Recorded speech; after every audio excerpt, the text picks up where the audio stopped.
જય હિન્દ, હું છું ઝલક પટેલ અને આજે આપણે ચર્ચા કરીશું કે યુપીએસસીમાં વૈકલ્પિક વિષય તરીકે ગુજરાતી સાહિત્યનો સિલેબસ શું છે અને એની તૈયારી કેવી રીતે કરી શકાય। ગુજરાતી સાહિત્યના સિલેબસમાં 2 પેપર છે અને આજે આપણે ચર્ચા કરીશું પેપર 1 વિશે। પેપર 1માં 2 પાર્ટ છે। પાર્ટ 1ના પહેલો ટોપિક જોઈએ, તેમાં ગુજરાતી ભાષાનો સ્વરૂપ અને ઇતિહાસ છેલ્લા 1000 વર્ષ દરમિયાનનો।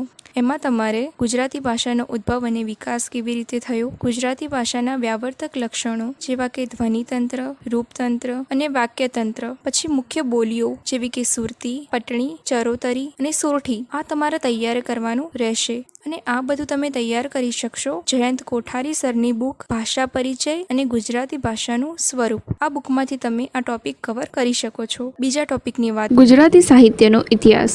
ગુજરાતી સાહિત્યનો ઇતિહાસ 2 ભાગમાં વહેંચાયેલું છે, મધ્યકાલીન ગુજરાતી સાહિત્ય અને અર્વાચીન ગુજરાતી સાહિત્ય। મધ્યકાલીન ગુજરાતી સાહિત્યમાં જૈન પરંપરા, ભક્તિ પરંપરા, બિન સાંપ્રદાયિક એટલે કે લૌકિક પરંપરા વિશે તમારે તૈયારી કરવાની રહેશે। મધ્યકાલીન ગુજરાતી સાહિત્ય તમે અનંત રાવળ સરની બુકમાંથી કવર કરી શકો છો અને હસુ યાજ્ઞિક સરની બુકમાંથી ગુજરાતનું લોક સાહિત્ય તૈયાર કરી શકો છો। હવે વાત કરીએ અર્વાચીન ગુજરાતી સાહિત્ય, તો અર્વાચીન ગુજરાતી સાહિત્યમાં તમારે યુગો વિશે તૈયાર કરવાનું આવશે, સુધારક યુગ, પંડિત યુગ, ગાંધી યુગ અને અનુગાંધી યુગ, અને આ તમે ધીરુભાઈ ઠાકરની બુક છે, એના 5 ભાગ છે, એમાંથી તમે તૈયાર કરી શકો છો। બુકનું નામ છે અર્વાચીન ગુજરાતી સાહિત્યની રૂપરેખા। આધુનિક અને અનુઆધુનિક યુગ, એના વિશે તમે પ્રસાદ બ્રહ્મભટ્ટની બુકમાંથી કવર કરી શકો છો। બુકનું નામ છે અર્વાચીન ગુજરાતી સાહિત્યનો આધુનિક અને અનુઆધુનિક। હવે વાત કરીએ પાર્ટ 2ની, તો પાર્ટ 2માં તમારે તૈયાર કરવાનું હોય છે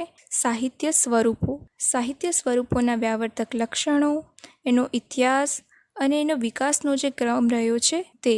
હવે મધ્યકાલીન સાહિત્ય સ્વરૂપોમાં હોય છે રાસા, આખ્યાન, પદ, પદવાર્તા, એના વિશે તમારે તૈયારી કરવાની છે। લોકનાટ્ય ભવાઈ એ પણ, અને આધુનિક સાહિત્ય સ્વરૂપોમાં નવલકથા અને નવલિકા, પછી ઉર્મી કાવ્યો જેવા કે સોનેટ, ગઝલ, ખંડકાવ્ય વગેરે, નાટક, નિબંધ, આ બધું તમારે તૈયાર કરવાનું રહેશે।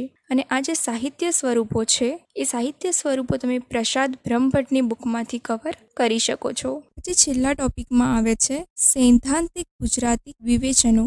એ વિવેચનમાં તમારે વિવેચનનો ઇતિહાસ અને વર્તમાન સમયમાં લોક સાહિત્યમાં થયેલા સંશોધનો, એના વિશે તમારે તૈયાર કરવાનું રહે છે। Thank you. આ વિડીયોમાં આટલું જ, અને જો આપણે બીજા વિડીયોમાં વાત કરશું પેપર 2 વિશે, અને જો તમને વિડીયો ગમ્યો હોય તો લાઇક, શેર અને સબસ્ક્રાઈબ કરવાનું ના ભૂલતા, અને જો કોઈ ક્વેરીઝ હોય તો કોમેન્ટ સેક્શનમાં અમને જરૂર જણાવો। Thank you. જય હિન્દ।